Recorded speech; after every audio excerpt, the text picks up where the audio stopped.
In this video, we will be looking at how to produce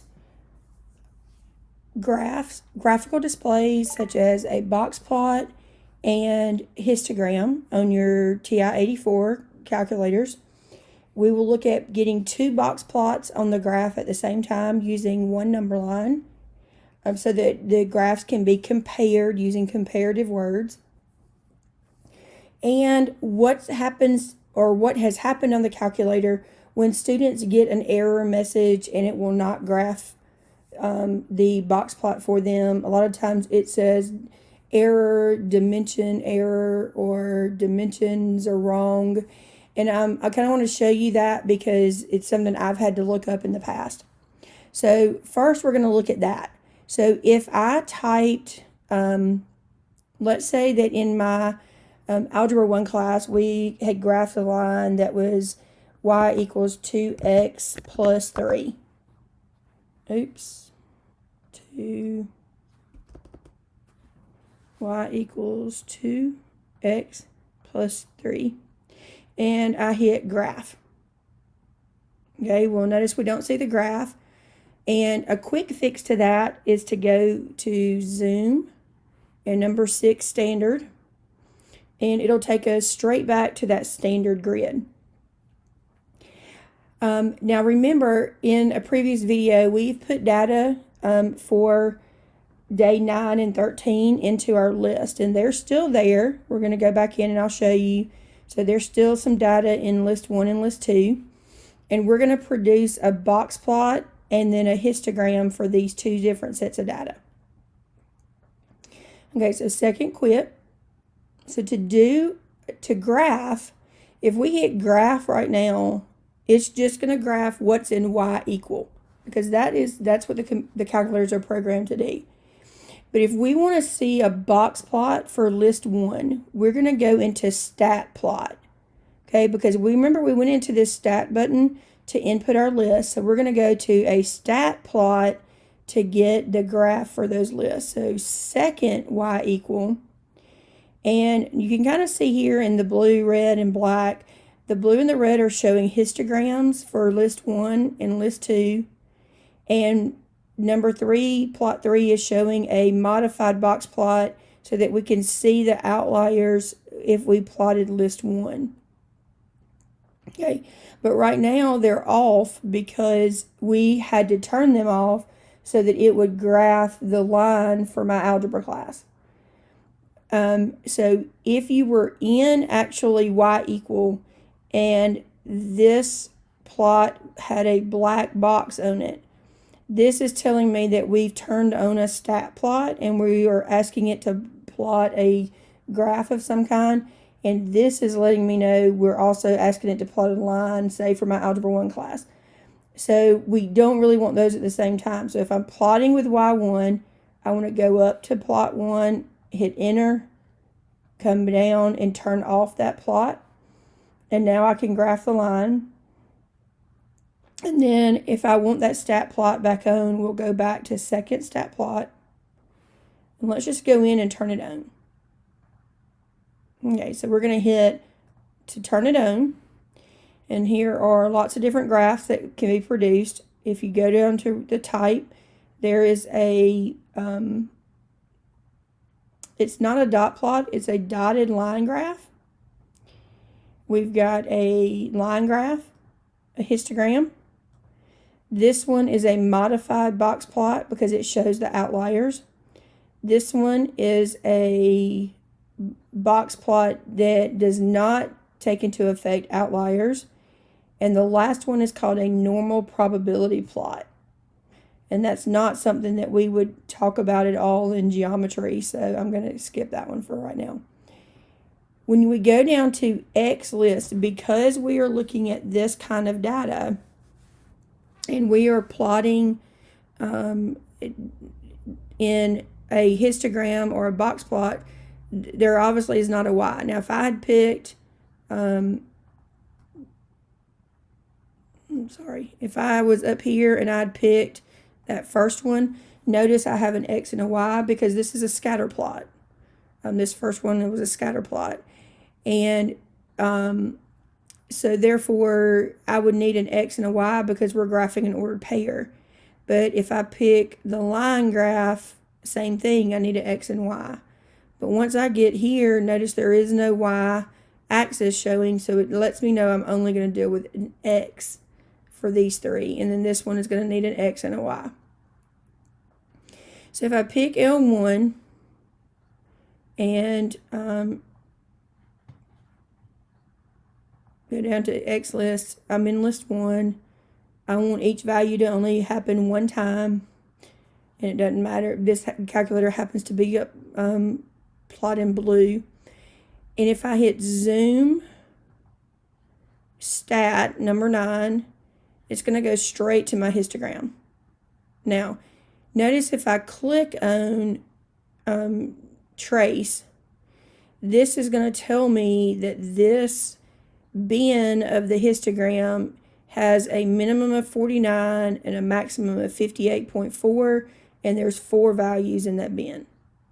And if I go to the right, it'll continue 58.4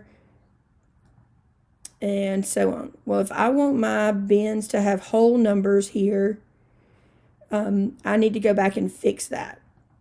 So how am I going to fix that? Well, my minimum value is 49. So let's say I start at 45 and count by 5s. Or I could start at 45 and count by 10s. Because this is almost 10 right here. So to do that, I'm going to go into my window. And I'm going to, the X minimum, because remember everything is on the X axis. So X minimum is 45. X maximum is, well, I just typed 44. Sorry, 45. And if I count by 10,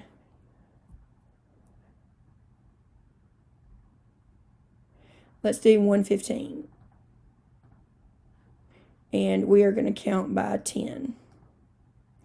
And because everything is based on the x-axis, this y really doesn't matter.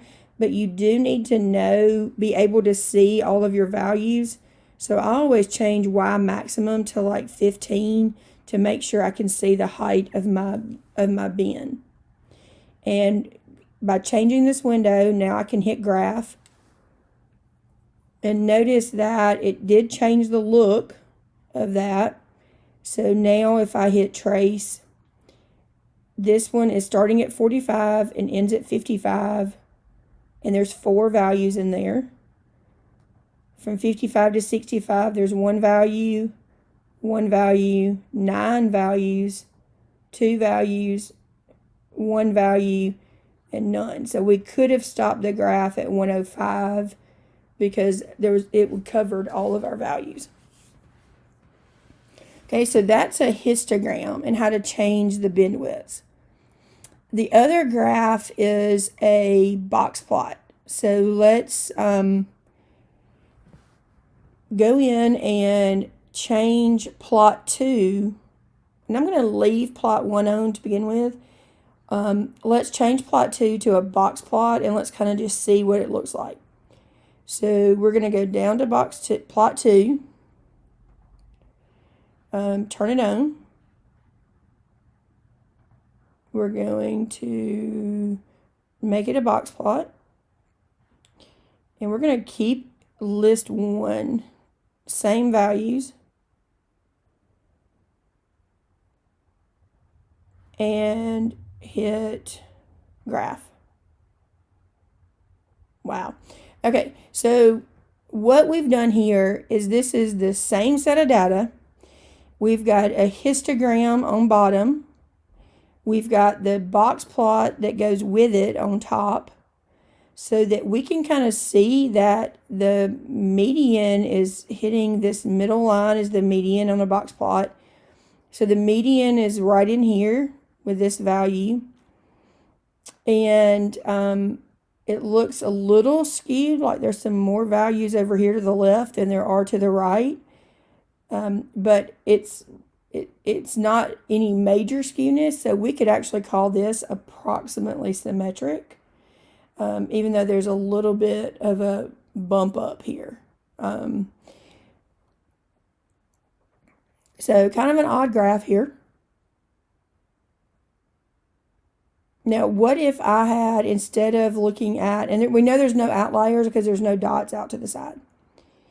What if I had let the plot 2 be list 2 and stay a histogram?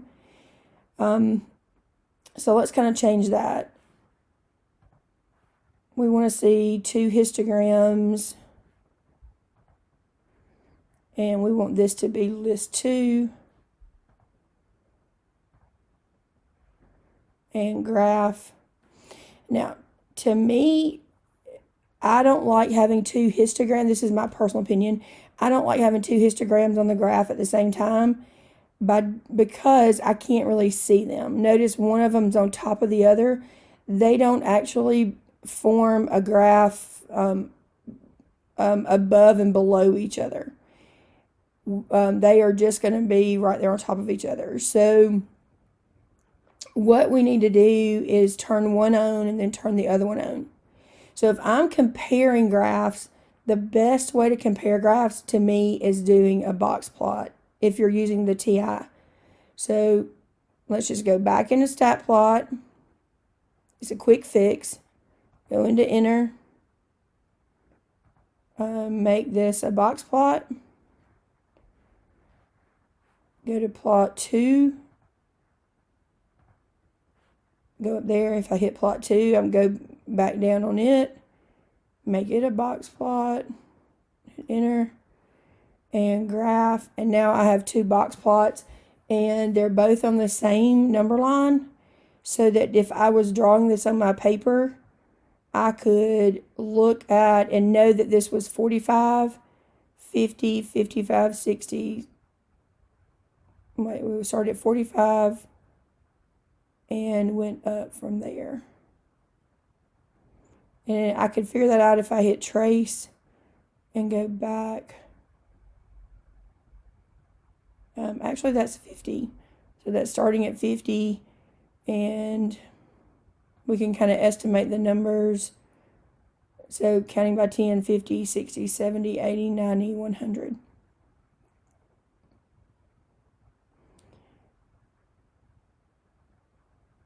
Okay, so